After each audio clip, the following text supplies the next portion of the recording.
らそれを読んだらもう2時間にかかります。すみません、本当に。でも今日の箇所は、1節2節読んでもいいですけど全部のストーリーは大切だと思います。それでちょっと全部読んだ方がいいと思いましたけど、本当にありがとうございました。ちょっと日本語で、何か言いたいんですけど、渡辺さんは、今日通訳してくれますので、でも1ヶ月前準備した時、私の自信は日本語できるの自信は 100% でした。毎週もう少なくなりました。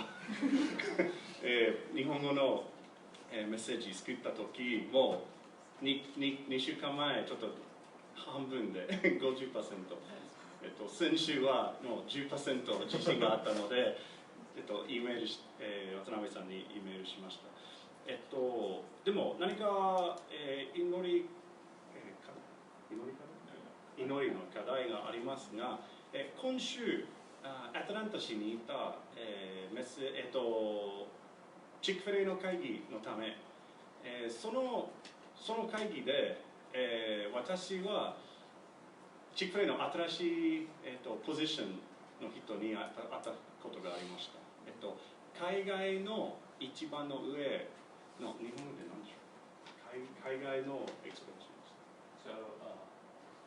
海外進出のそうの責任者。そうですね、責任者。ありがとう。私はね、会いたいので、私は、日本が大好きなので、チックフィレも大好きなので、私のビジョンは一緒にチックフィレは日本にいたことがあります。というビジョン。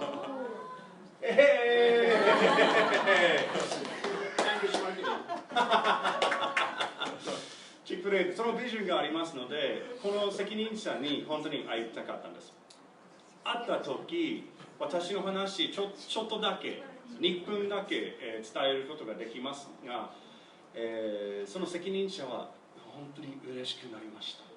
本当に、日本にの多分ね5年後で本当に日本に行きたい。すごく嬉しくなりました。私も。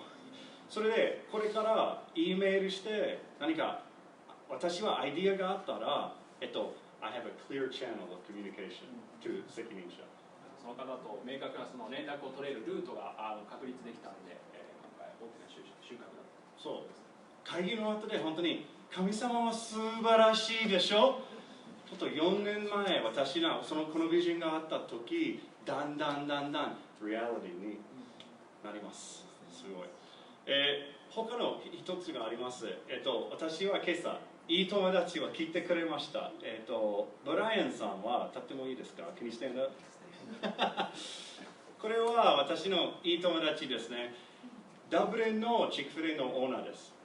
そう見るの、多分ね、みんなこのグループの中に自分のチックフィレの気持ちですよ。これは、そのチックフィレのオーナーです。本当にいい友達です。So, thank you, Brian. それで、メッセージ始めます。Today we're going to look at the story in John, and it's one of my favorite stories in the Bible. 今日はこのヨハネの福音書に出てくる、話を、見ていきたいと思うんですけれども、聖書の中で最も好きな話の一つでもあります。この方がいい。I hope that we leave today with a better understanding of God's purpose in our trials. 今日は私たちの試練のうちにある神様の目的について、より理解して、皆さんが今日書いていただければなと思っています。So this man that was born blind, this was a very difficult situation in that time. この時代におけると、その生まれつき目が見えないと盲人として、生まれているということで、大変、多くの苦労を強いられたということです。When I first went to Japan, I noticed every sidewalk has something for blind people to walk, even sounds at the intersections. 日本に初めて行った時気づいたのが、歩道とか交差点にちゃんと目の見えない人用にその合図をする工夫がされているということに気づきました。And I think it says a lot about Japan to change the roads for a very small amount of population. で本当に少数のためにその道の構成を変えたりするということで、そこから日本がどういう国かということを知ることもできました。But in these times, in this time, there was nothing like that. ただこの時代においてはそんなことは一切ありませんでした。In fact, this man was a man. He wasn't a child, and so his parents could not help him anymore. でこの男性っていうのはもう成人だったので、もう子供ではなかったということで、親からの支援を受けたりすることもできなくなってしまっていました。So his days were spent begging. なので日々物乞いをするそういう生活を送っていました。But before I'm getting ahead of myself. I want to start the time today together talking about something we all did as children. 話に入る前に我々みんな子供の時行ってきたことについて、話をさせていただければと思います。Whether we were raised in America or Japan or another country. アメリカに育った方、日本で育った方、他の国で育った方いらっしゃると思うんですけれども、これはみんな共通して、経験していることだと思います。Even Canada. カナダ。We learned how to speak. みんな話すということを覚えて育ちました。We probably learned the same phrases. 同じようなフレーズを覚えながら、育ってきたと思います。We learned mama, 最初にママって覚えて、 papa, パパって覚えて、 and maybe in Japan we learned onigiri, right? 日本では最初におにぎりって覚えるかもしれません。My daughter Ellie's first word was neko. エリーちゃんが最初に覚えたことは猫でした。We learned to point, 指をさして、and we learned to make sounds into words. 口から音を発するというところからそれを言葉にしていくということを学んできました。Even now, Jude, my baby, thinks that he's communicating, but it's just noise. 一番下のジュードも本人はちゃんと会話をしているつもりではいるんですけれども、実際は口から音を発しているだけです。And he even makes it sound like a question. 語尾を上げていかにも質問をしているようなつもりで、話をします。So it is a very important skill that soon after we learn to speak, we learn the skill of asking questions. とても重要なスキルとして、言葉を話せるようになってから、すぐに質問をするということを学びます。As a child, I remember a strong urge to ask questions. で自分も子供の頃その質問をしたいというそういう強い思いを持っていました。I remember my mother's face getting more and more angry どんどん because more and more questions. 質問し続けるので自分の母親の顔がどんどんイラついてきたようなそういう表情に変わっていくのを覚えています。Can anybody guess what my favorite question was at that age? その年の時、その自分が一番好きだった質問は何か分かりますか？ Anybody? 日本語でもいいです。日本語でもいいですよ。Why? そうなんでっていう質問です。もちろん、it was why. なんでっていう質問が一番好きでした。It wasn't only, I found out this wasn't only in America though, でしょ？だからこれアメリカに限った話ではないんですよね。I remember standing in the Costco in Saitama. 埼玉にあるコストコに行った時の話ですけれども、And I was in the dessert area. デザートが陳列されているエリアで。And I remember a Japanese child asking their parent, "Why is the cake so big?" 日本人の子供が親に対してなんでここのケーキはこんなに大きいのって聞いてるのを覚えています。And the parent tried to answer, "In America, everything's big." 親がその子供に対してアメリカでは何でも大きいんだよというふうに答えていました。Look at this peanut butter. ピーナッツバターも大きいですね。And the child asked again, "Why? Why do Americans like their cake so big?" また再びなんでってこの子供は親に聞くんですね。なんでアメリカ人はそのケーキ大きいケーキが好きなのということで聞きます。And the parent was, "They don't know. I don't know. I don't know." They said.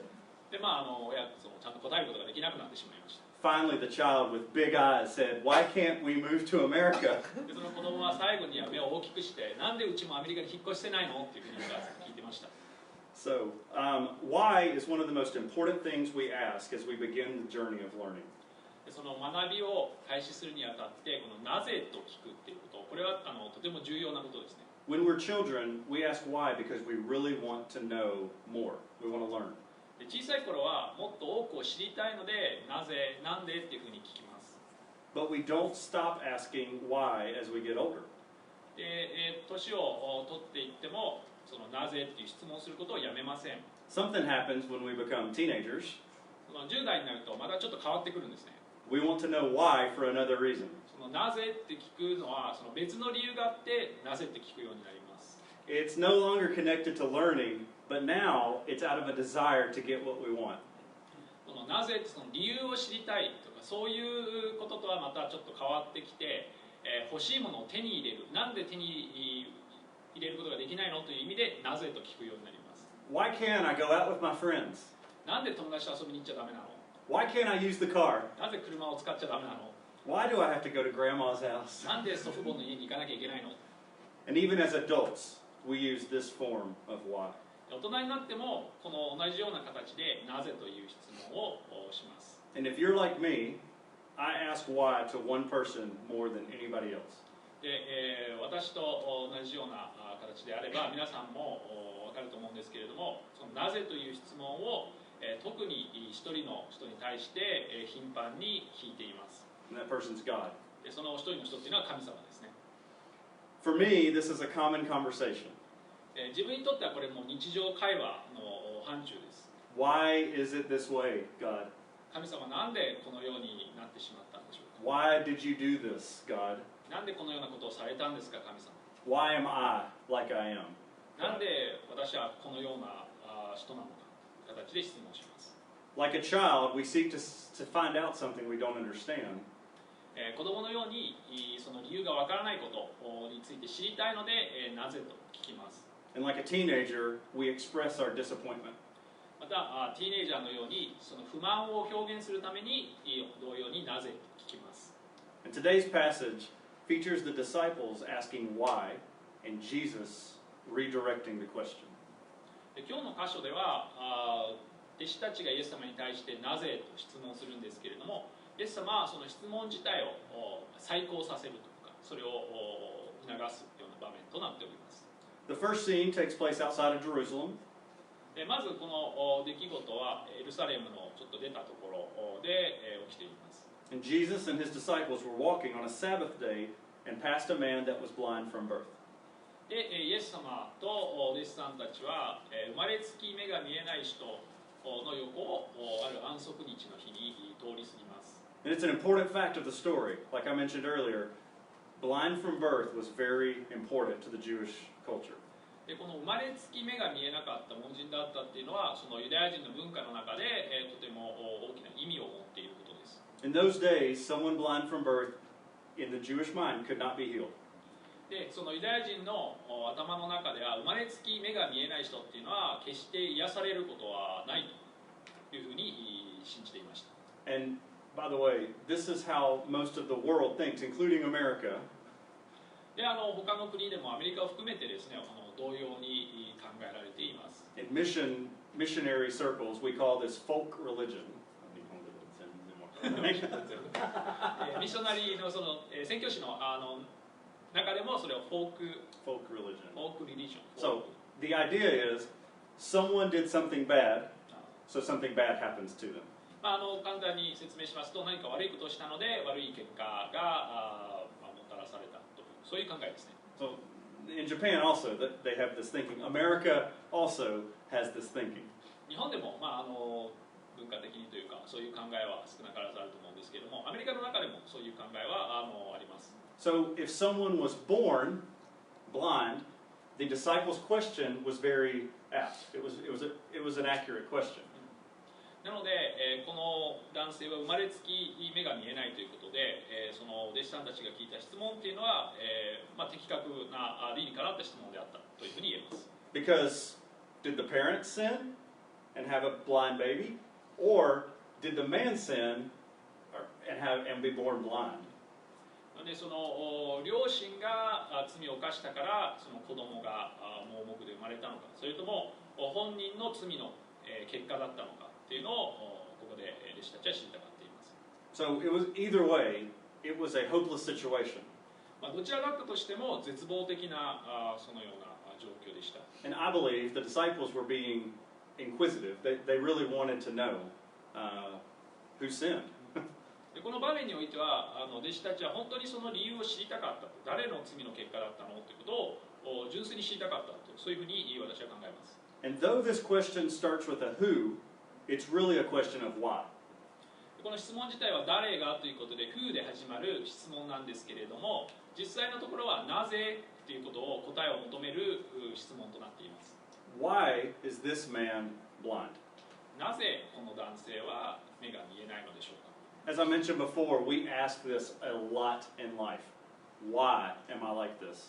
で私たちもその我々の人生の中でなぜ自分はこのような人なの、このような状態に自分はいるのということを頻繁に聞きます。 And I'm sure this man asked that question of his own life. Why was I born this way? で当然この男性も自分についてなぜこのような形で生まれてきたんだということで聞いたと思います。 I want God to explain why I'm in this situation. なぜ自分がこのような状況にいるのか、置かれているのかっていうのを神様に説明してほしいと考えます。 It's like I'm always seeking the reason for my suffering. 自分の苦しみの理由を常に求めて知ろうとしているような形ですね。 But Jesus responds that the correct question is not why, but what. ただイエス様はその聞くべき質問というのはなぜではなくて何を聞くべきだというふうに教えています。 So let's look at the response in John 9:3. ヨハネ9章3節で書かれているイエス様の答えを見ましょう。日本語で読ませていただきます。9章3節でイエスは答えられた。この人が罪を犯したのでもなく良心でもありません。神の技がこの人に現れるためです。 So Jesus says that this man was made blind to show the glory of God. イエス様の答えというのは神様の栄光を表すためにこの人は生まれつき目が見えない状態で生まれたのだというふうに説明しています。 And just like Jesus, in one sentence, he turns everything upside down. でイエス様がその他の箇所でもやられるようにですね、その一つの答えでもともと考えてたこととは全く違う答えを出してひっくり返すというような答え方でした。 Because the previous way of thinking, I do something bad happens, is easy. 今までのその考え方、ロジックっていうのは結構シンプルなんですよね。悪いことをしたなんか罰を受ける、悪いことが起きるというような結構簡単なロジックでした。 But Jesus says that's not the case at all. ただイエス様はここで、全くそれが違うのだ、間違ってるんだということを言っています。 And then he heals the man in a strange way. で、だいぶ変わった方法でこの後この生まれつき盲目だった人を癒すんです。 So it's easy to read the words that God wanted this man to be blind for his glory. なのでこれを文字で読むのは大変簡単だと思います。神様がちゃんと意図があって、この人は生まれつき盲人だったということです。 But it is very difficult for this to be true in our lives. ただしこのことが、我々の人生の中で、真実として、我々が受け入れて定着するというのは大変難しいことだと思います。 These words became real for me one day many years ago. 自分にとってはその何年も前にこの言葉が自分にとっての現実となりました。 In 2007, Alicia was pregnant with our first child. で2007年なんですけども、アリシャさんがその時最初の子供を与えられて妊娠していました。 And before the baby was born, we experienced the pain of miscarriage. でその生まれる前にその流産というとても受け入れにくいそういう状況に直面しました。 And it was devastating. で本当に愕然としました。 5 months later, she became pregnant again. で5ヶ月後再び妊娠します。 And I was so nervous that I couldn't sleep.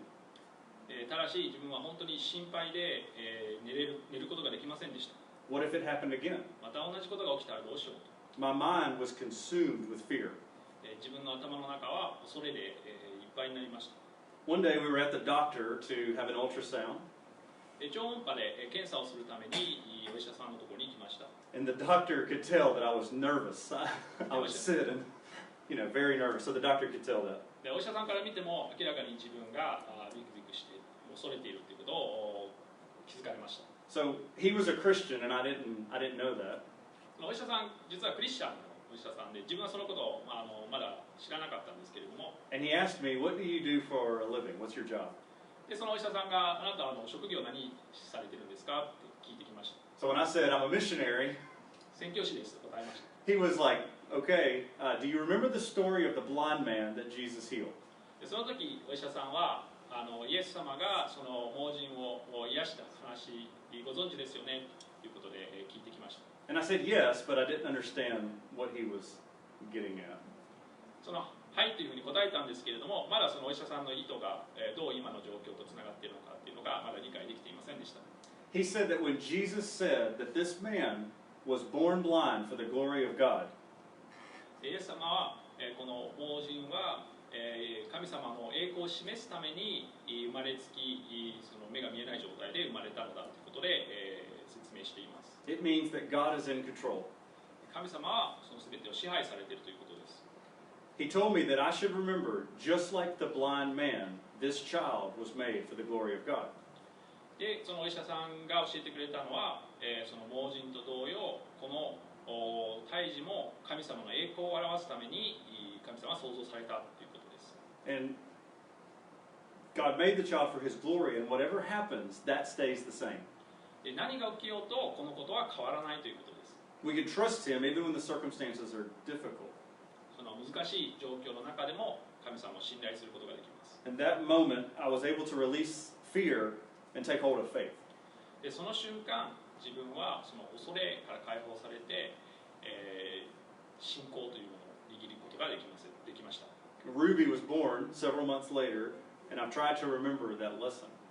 その何ヶ月か後ルビーちゃんが生まれたんですけれども、その時学んだことっていうのは、ずっと覚えていようとしています。 But please understand, not every situation ends like that. ただご理解いただきたいのが全ての状況が今回のようにそういう結論になるわけではないということです。 Just like the blind man in Jerusalem, sometimes life is very, very, very difficult. そのエルサレムに住んでいた盲人のように日々の生活っていうのは大変、その苦労を伴うものであったりします。 Another powerful example of this is the entire book of Job. もう一つのとても力強い例っていうのはヨブ記の話です。ヨブ記全体を通して書かれている話です。 We won't read it all today. 今日は時間の関係で全部読むことはしませんが、 But the story of Job is well known. ただヨブ記に書かれているこのヨブの話っていうのはとても有名な話ですね。 The beginning is very important. Very important. その最初の部分っていうのがこのお話に対してとても重要な部分になるんですけれども、 God gives the enemy permission to take from Job. 神様は、サタンに対してヨブの持っているものを取る、そういう許可を与えるんですね。 He's done nothing wrong, そのヨブは何も悪いことをしていません。 but he loses everything but his very life. ただしその自分の命を除くすべてのものを失います。 Through the whole book, Job asks, why? でそのヨブ記を通してヨブはずっとなぜっていうふうに聞き続けています。 Finally, after finishing talking, God shows up. で全てのことが起きて、最後の最後に神様が姿を現すんです。 And over 3 chapters, he reminds Job who he is. でその後3章をかけて神様ご自身がどのような方かというのをヨブに対して説明 し続けるんです。 He reminds Job that he has purposes that humans cannot understand. まずヨブに対して人間には理解できないような目的が背景にあるということを説明していきます。 And he directs our paths for his glory. で神様は私たちの進む道を神様の栄光に向かうように仕向けてくださるんです。 And Job's response to God is my favorite. このヨブの応答が、私は最も好きなそういう反応の一つなんですけれども、 And I'll just say, we don't have to read it. I've said things that I don't understand. Things too wonderful for me which I do not know. で、自分は口からその理解できないことを多く発してきた。自分の理解をはるかに超えていて、あまりにも素晴らしいそのようなことについて話してきたというふうに言います。So sometimes when we're asking why, a better question would be to ask what. 私たちがなぜって聞いているような状況の中で、もしかするとより聞くべき質問っていうのは何という質問なのかもしれません。What does God want to accomplish through this circumstance? この状況を通して神様は何を達成しようとしているんでしょうか。 Maybe it's for me and my faith. もしかすると自分のため、自分の信仰のために神様が行おうとしていることかもしれません。 Maybe it's for someone else who's close to me. 場合によっては自分の近くにいる他の人のために神様はそのようなことをされているのかもしれません。 So many of the amazing stories in the Bible start with very difficult trials. その聖書に書かれているそういう素晴らしい話の多くは、その大変そう苦労するようなそういう厳しい状況からスタートしているそういう話が多く残っています。 But God shows His power by reminding us that why may not be the right question, but what. ただし神様は、ご自身の力強さを私たちに対して示してくださっていて、なぜではなくて何というふうに聞くべきだということを教えてくださっています。 Let's pray. お祈りしましょう。 Heavenly Father, thank you for this day and for being able to look into your word and see what you have done in the past and what you're still doing today. I'm thankful that I can trust these difficult situations to you. I don't need to have the reason why they're happening, but give me faith. Give us faith to live through the circumstances, knowing that you have a purpose. And it's in your holy name we pray.